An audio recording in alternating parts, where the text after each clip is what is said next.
آپ دیکھ رہے ہیں MSG نیوز۔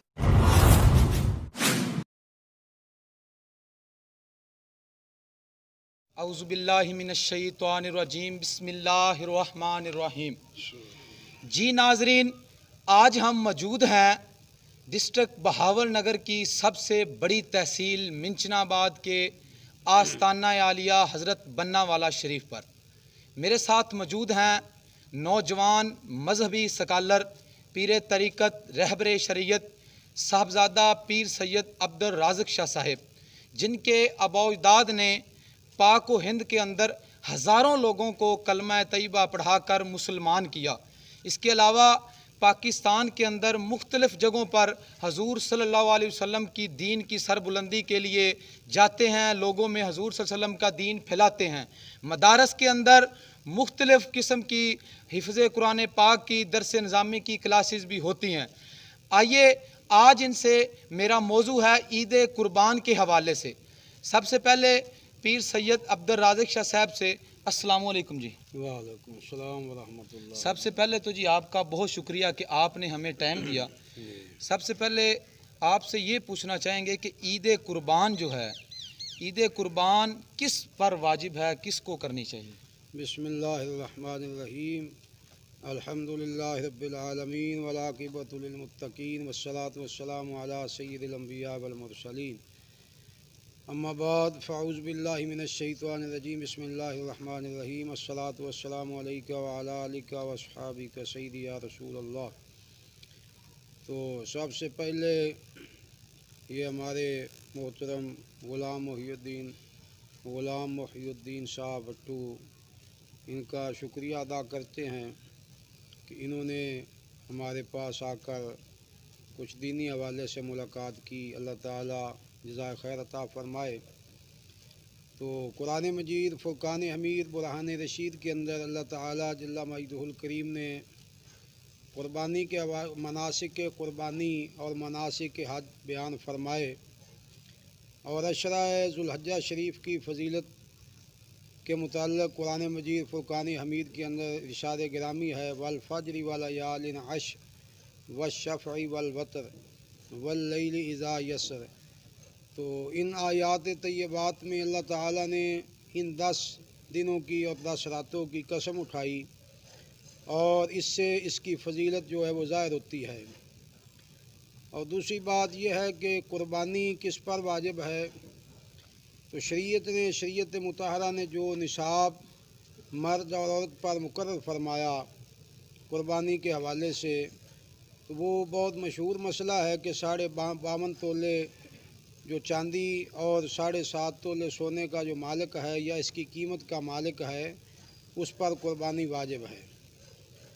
تو قربانی کے اور زکوٰۃ کے وجوب کی تھوڑا سا مختلف ایک جز یہ ہے کہ زکوٰۃ کے لیے ضروری ہے کہ اس مال پر 1 سال گزر چکا ہو، اور قربانی کے لیے ان 3 دنوں میں یعنی کہ 10، 11 اور 12 یہ 3 دن جو ہیں، ان 3 دنوں میں اگر کوئی شخص نصاب تک پہنچ گیا تو اس پر بھی قربانی واجب ہے، اور اگر کوئی شخص پورا سال غنی رہا اور ان 3 دنوں میں آ کر فقیر ہو گیا تو اس پر بھی قربانی ساقط ہو جائے گی، اس کا وجوب جو ہے وہ ختم ہو جائے گا۔ یعنی کہ یہ فرق ہے زکوٰۃ میں اور قربانی میں۔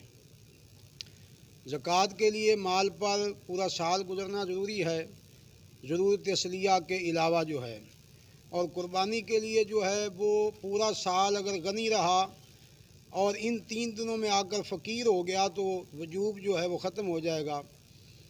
دوسری بات یہ کہ قربانی گھر کے اندر جتنے افراد ہیں ان کی جو مالی استطاعت ہے ان کو دیکھا جائے گا۔ اگر باپ جو ہے گھر میں سربراہ ہے تو اس کا اگر مال نصاب کو پہنچتا ہے تو اس پر علیحدہ قربانی واجب ہے۔ اس طرح جو بیٹے ہیں اگر وہ علیحدہ کاروبار والے ہیں تو ان پر اگر ان کا مال نصاب کو پہنچتا ہے تو ان پر بھی علیحدہ قربانی واجب ہے۔ اس طرح آدمی کی بیوی زوجہ، اس کا اگر مال نصاب کو پہنچتا ہے تو اس پر علیحدہ قربانی واجب ہے۔ تو گویا کہ قربانی ہر اس شخص پر جو عاقل بالغ ہے، مسلمان ہے اور مقیم ہے اور نصاب تک اس کا مال پہنچتا ہے جو شریعت نے مقرر کیا، اس پر قربانی واجب ہے۔ اور دوسرا مسئلہ یہ ہے کہ قربانی کا کرنا بھی عبادت ہے اور قربانی کا گوشت کھانا یہ بھی عبادت ہے۔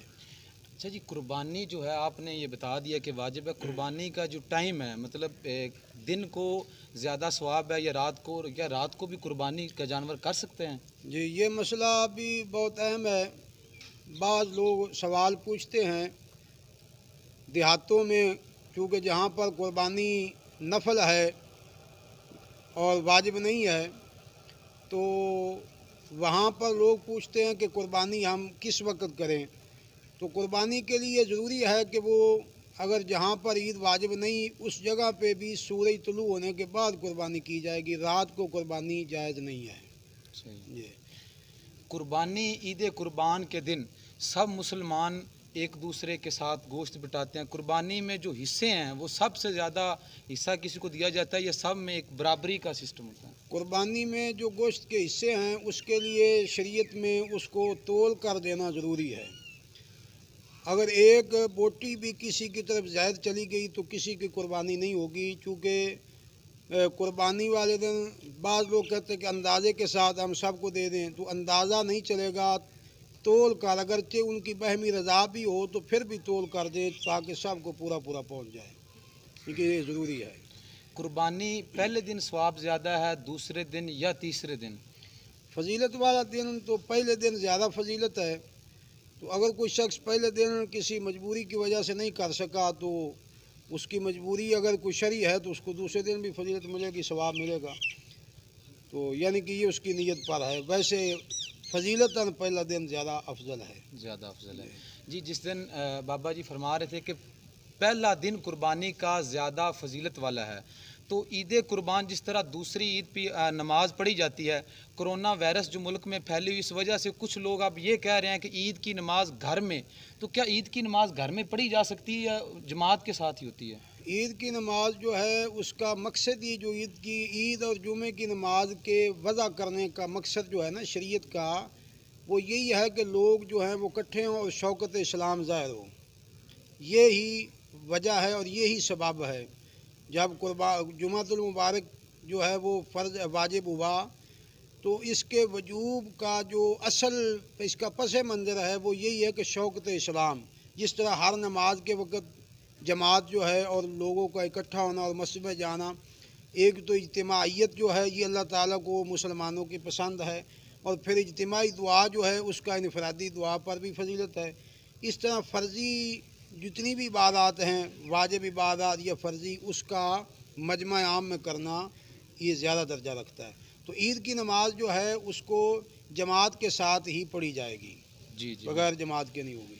اچھا، لوگ نفلی روزے بھی رکھتے ہیں، مختلف تہوار جو اسلامی تہوار آتے ہیں، ربیع الاول شریف کا دن، سنوار کا دن، تو کیا عید والے دن بھی روزہ رکھا جا سکتا ہے؟ نہیں، 4 روزے ایسے ہیں جو شریعت محمدی صلی اللہ علیہ وسلم میں حرام ہیں۔ 3 یہ جو روزے ہیں بڑی عید کے، عید الاضحیٰ شریف کے، اور ایک عید الفطر کا، تو گویا ان دنوں میں روزہ رکھنا شرعی طور پر جائز نہیں ہے، حکم نہیں ہے رکھنے کا۔ اور اس لیے کہ قربانی کے دنوں میں روزہ اس لیے منع کیا گیا، حرام کیا گیا کہ لوگ، یہ اللہ تعالیٰ کی طرف سے دعوت ہے، جو اللہ کے نبی حضرت ابراہیم علیہ السلام اور اسماعیل علیہ السلام کی جو ادا تھی، جو اللہ کو پسند آئی، تو یہ اس ادا کو قیامت تک کے مسلمانوں پر عبادت قرار دیا گیا۔ تو اس سے ایک بات یہ بھی واضح ہو گئی کہ اللہ کے جو پیارے ہیں، برگزیدہ بندے ہیں، ان کی ادائیں اور ان کا جو طریقہ ہے وہ اللہ کو پسند ہوتا ہے اور اس کو اللہ عبادت بنا دیتا ہے۔ یعنی کہ قربانی کا فلسفہ بھی یہی ہے، قربانی اور حج کا فلسفہ جو ہے وہ یہی ہے کہ قربانی اور حج ساری کا مطالعہ کر لیں تو اس کا فلسفہ یہی ہے کہ اللہ کے جو پیارے ہیں ان کی اداؤں کا نام حج ہے اور ان کی اداؤں کا نام ہی قربانی ہے۔ ماشاءاللہ، جس طرح فرما رہے تھے کہ اللہ تبارک و تعالیٰ کے پیارے اور برگزیدہ ان کی اداؤں اور ان کے طریقوں کا نام ہی قربانی اور حج ہے۔ آخر میں آپ کو پاکستان اور دیگر ملکوں کے دوست احباب بھی دیکھ رہے ہیں، عید قربانی کے حوالے سے اور اسلام کے حوالے سے، ملک پاکستان کے حوالے سے آپ کیا پیغام دینا چاہتے ہیں آخر میں؟ یہی پیغام اس وقت جو صورتحال چل رہی موجودہ ہمارے ملک میں یا پوری دنیا میں، تو سب سے بڑا پیغام اور سب سے اہم پیغام یہی ہے کہ لوگ اپنا تعلق اللہ اور اس کے رسول کی ذات سے جو ہے نا وہ پختہ کریں۔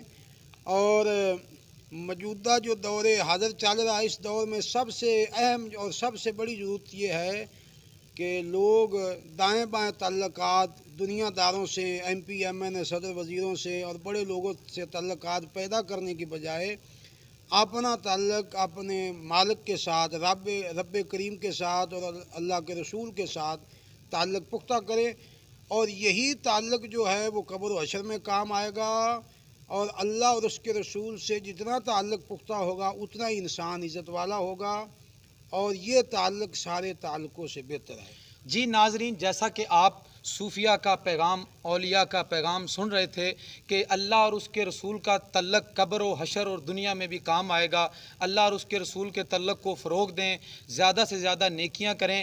آج کے پروگرام کے لیے اجازت چاہیں گے، اللہ حافظ۔